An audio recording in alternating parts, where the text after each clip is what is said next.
edge of what you know is going to be a very thick, usually, well, potentially apocalyptic wedge. You know what I'm talking about. That experience that you have when you see something that you know is abnormal, but is attempting to be normalized.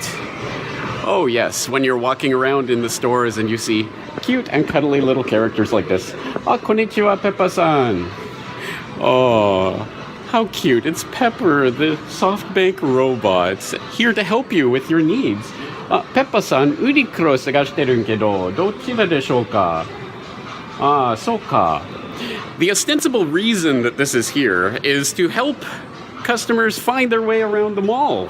Because, well, how would you do it without an automated robot that you can talk to? At least that's the ostensible reason, but it ultimately ends up being this touchscreen. It's essentially an iPod, or an iPad, or whatever they call them. So that's what it is, and it follows you around creepily. Oh, isn't it so cute?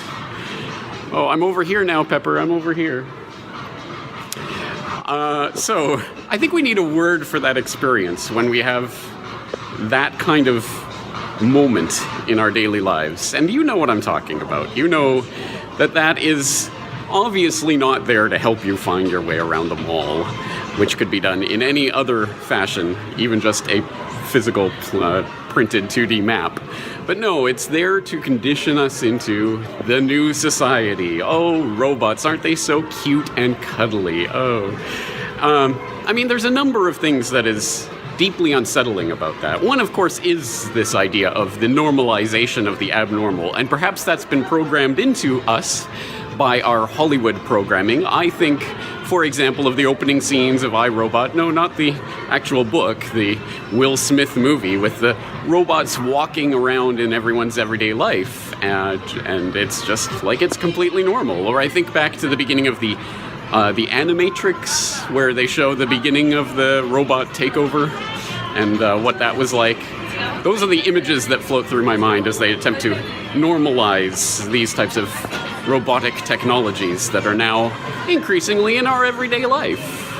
But I think it's also, I mean, it's creepy from a number of perspectives, one of which is that if you haven't seen it yet, I'll throw a link into a recent report that came up about hacking hacking robots before Skynet, I believe it was called, which talks about robots like Pepper that can be hacked to do things like burgle your home or kill your pets. Yes, hacking isn't just a nuisance that you have to deal with and might involve a computer reboot. It's increasingly becoming something that could be a physical danger to you.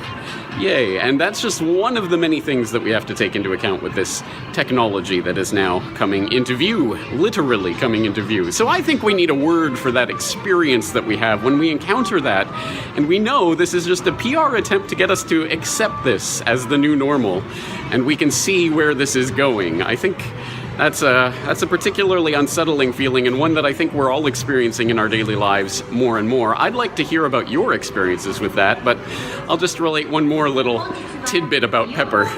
My 3-year-old boy, when he first encountered the Pepper robot here at the mall, he freaked out about it. He was absolutely crazy. He ran away screaming in terror when he saw that thing. Maybe he knows something we don't. Now, at this point, he doesn't run away screaming in terror, but we do sometimes still play games and joke about the robot. Oh, the robot's coming. So, I don't know. Sometimes children know things that maybe we